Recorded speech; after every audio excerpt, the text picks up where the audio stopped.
নমস্কার বন্ধুরা, মহাপ্রসাদ চ্যানেলে আপনাদের সবাইকে স্বাগত। আজকে চলে এসেছি গাজরের হালুয়া রেসিপি নিয়ে। বাজার থেকে কেনা কোনো রকম মিল্কমেড, গুঁড়ো দুধ বা খোয়া ক্ষীর ছাড়াই গাজরের হালুয়া কিভাবে সুস্বাদু বানাবেন সেটাই আজকে আমি আপনাদেরকে দেখাবো। তো আসুন এবার শুরু করি। গাজরের হালুয়া বানানোর জন্য এখানে আমি 4টে গাজর নিয়েছি, আর গাজরগুলোকে খুব সুন্দর করে খোসা ছাড়িয়ে নিয়েছি, ছাড়িয়ে পরিষ্কার জল দিয়ে ধুয়ে নিয়েছি। আর দেখুন এখানে আমি দুধ নিয়েছি, কিছুটা ঘন দুধ। 1 লিটার দুধকে খুব ভালো করে ফুটিয়ে নিয়ে আমি হাফ লিটার করে নিয়েছি। তারপরে দেখুন দুধটা কতটা ঘন হয়েছে, দেখতেই পাচ্ছেন দুধটা কতটা ঘন হয়েছে।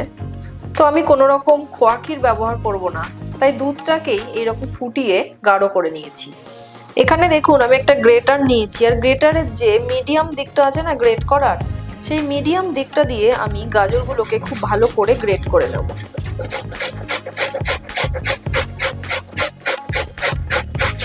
সব গাজরগুলোকে আমি গ্রেট করে নিয়েছি। এই দেখুন কি সুন্দর হয়েছে গ্রেট করার পরে। গাজরের হালুয়া বানানোর জন্য আমি প্যানে প্রথমে বেশ কিছুটা ঘি দিয়ে দিচ্ছি।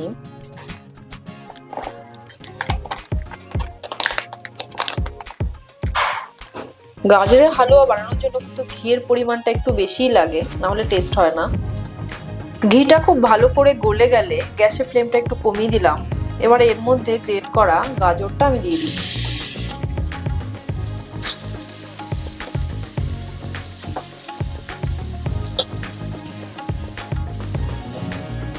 এবার মিডিয়াম ফ্লেমে গাজরটাকে ঘিয়ের মধ্যে একটু ভেজে নেব। গাজরটা কিন্তু খুব সুন্দর করে ভাজতে হবে ঘিয়ের মধ্যে, না হলে গাজরের হালুয়ার কিন্তু টেস্ট একদমই ভালো হবে না, গাজরের কাঁচা কাঁচা গন্ধ চলে আসবে। তাই মিডিয়াম ফ্লেমে গাজরটাকে ঘিয়ের মধ্যে খুব সুন্দর করে ভেজে নেবে। প্রায় 4 থেকে 5 মিনিট মিডিয়াম থেকে একটু লো ফ্লেমে আমি গাজরটাকে খুব ভালো করে ঘিয়ের সঙ্গে ভেজে নিচ্ছি। গাজরের হালুয়া বানানোর কিন্তু এটা একটা প্রধান টিপস, যে যত সুন্দর করে ঘিয়ের সঙ্গে গাজরটা ভালো করে ভাজা হবে ততটাই কিন্তু খুব সুন্দর হবে টেস্ট। এবার আমি এর মধ্যে হাফ কাপ পরিমাণ চিনি দিয়ে দিচ্ছি।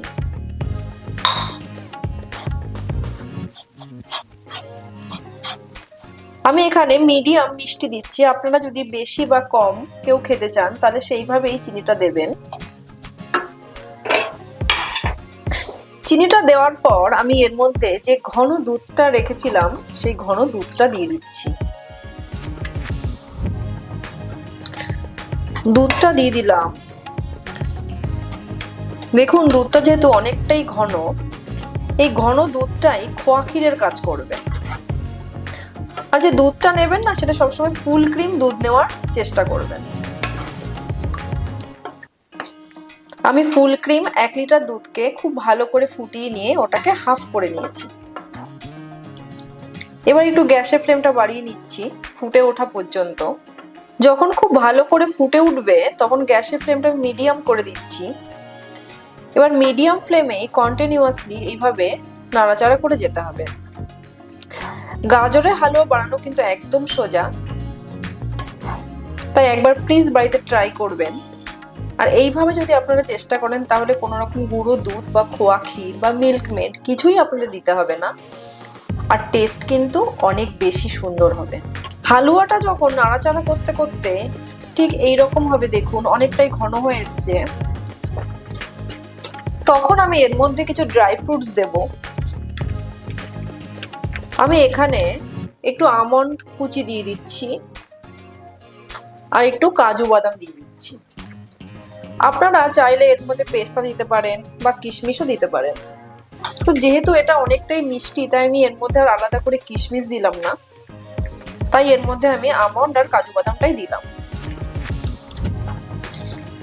এবার মিডিয়াম ফ্লেমে আরো কিছুক্ষণ কন্টিনিউয়াসলি হালুয়াটাকে নাড়াচাড়া করে যেতে হবে। আরো একটু টানবে এটা। দেখুন এখনো অনেকটাই ভেতরে দুধ দুধ ভাব আছে। তো তবে কোনোভাবেই কিন্তু হাই ফ্লেমে হালুয়াটা রান্না করবেন না, কারণ শেষের দিকে যখন ঘন হয়ে আসে না, তখন নিচের দিকে কিন্তু ধরে যাওয়ার চান্স থাকে। তাই মিডিয়াম ফ্লেমেই একটু যত্ন করে হালুয়াটা রান্না করতে হবে।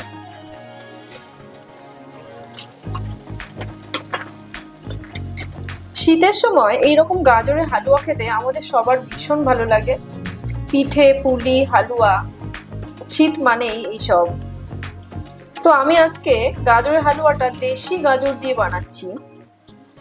আপনারা চাইলে যে অরেঞ্জ কালারের যে গাজরটা হয় সেটা দিয়েও বানাতে পারেন, খেতে কিন্তু একই রকম হবে। এইভাবে চারদিক থেকে ঘুরিয়ে ঘুরিয়ে নিয়ে খুব ভালো করে মাঝে মাঝে মিশিয়ে দিতে হবে। এই গাজরের হালুয়া কিন্তু খুব চটজলদি তৈরি হয়ে যায়, একদমই কম টাইম লাগে, আর খেতেও খুব সুন্দর হয়। তাই শীতকালে বাড়িতে অতিথি এলে চট করে এরকম হালুয়া কিন্তু বানিয়ে নেওয়া যায়। গাজরের হালুয়াটা অনেকটাই তৈরি হয়ে এসছে। ঠিক যখন এইরকম হবে তখন আমি এর মধ্যে একটু এলাচ গুঁড়ো ছড়িয়ে দিচ্ছি, আর দেব 1 চামচ ঘি।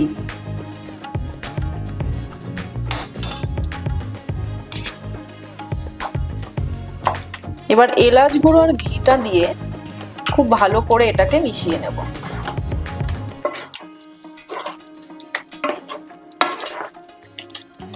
দেখুন ঠিক এই রকম কিন্তু হালুয়াটা হবে, এর থেকে বেশি টানাবেন না হালুয়াটা, না হলে কিন্তু শক্ত হয়ে যাবে ঠান্ডা হয়ে যাওয়ার পরে। দেখুন ঠিক এই রকম হবে গাজরের হালুয়াটা। এখন পুরোপুরি রেডি হয়ে গেছে হালুয়াটা। এবার গ্যাসের ফ্লেমটা আমি বন্ধ করে দিচ্ছি, আর ঠান্ডা হলে এটাকে সার্ভ করছি। এবার আমি হালুয়াটাকে সার্ভ করে নিচ্ছি। হালুয়াটা এখনো পুরোপুরি ঠান্ডা হয়নি, এখনো একটু একটু গরম আছে। এই অবস্থাতে আমি হালুয়াটাকে সার্ভ করছি। হালুয়াটাকে একটা চামচের সাহায্যে আমি তুলে দেখাচ্ছি। এই দেখুন কতটা সুন্দর হয়েছে। খোয়া ক্ষীর ছাড়াই শুধুমাত্র দুধ দিয়ে যে হালুয়া এতটা সুন্দর হয় তা কিন্তু আপনারা করে না খেয়ে দেখলে বুঝতে পারবেন না। দেখতেই পাচ্ছেন কতটা সুন্দর। তো বন্ধুরা, আজকের হালুয়ার রেসিপি আপনাদের কেমন লাগলো তা কিন্তু আমাকে কমেন্ট বক্সে অবশ্যই জানাবেন। আর ভিডিওটি ভালো লাগলে চ্যানেলটিকে সাবস্ক্রাইব করে আমাদের পাশে থাকার জন্য অনুরোধ রইল। আজকের মতো এই পর্যন্তই। আবার চলে আসবো পরের পর্বে নতুন কোনো রেসিপি নিয়ে। ততক্ষণ সবাই ভালো থাকবেন আর সুস্থ থাকবেন। হরে কৃষ্ণ।